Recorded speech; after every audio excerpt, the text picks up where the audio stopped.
কি রে নে। আমি এসব খাই না। কি রে, তোর বন্ধু তো গাইয়া, ও এসবের কি বুঝবে? ওরা তো দুধ খায়, মদ খায় না। মদ খেলে বুঝি মডার্ন হওয়া যায়?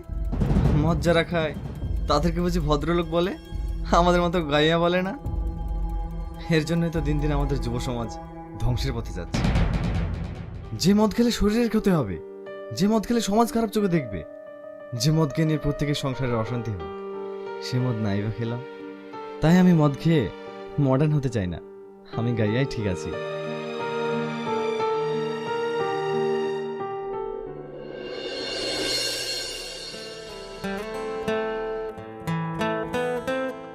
চল একটু বাজারে থেকে ঘুরে আসি, বন্ধুরা ডাকছে। না রে, তুই যা, আমি যাব না। সামনে আবার এক্সাম আছে, একটু পড়াশোনা করতে হবে। আরে চল না, বেশি সময় লাগবে না, চলে আসবো।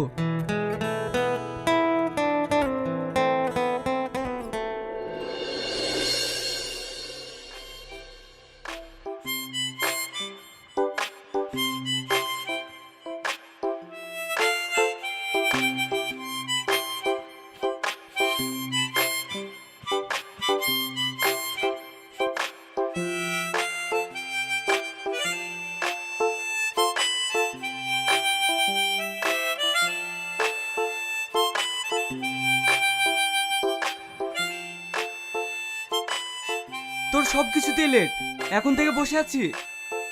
সরি রে, একটু দেরি হয়ে গেল। হ্যাঁ, যেটা বলছিলাম, এর আগের বার আমরা যেখানে ভ্যালেন্টাইন ডে পালন করতে গিয়েছিলাম, এবার কিন্তু ওখানে যাব না, এবার আমরা দীঘায় যাব। হ্যাঁ, যে হোটেলে রুম নিবি, তোর পাশের রুমটা কিন্তু আমি নেব। আরে এত ভাবার কি আছে, আমরা তো সব পাশাপাশি রুম নেব।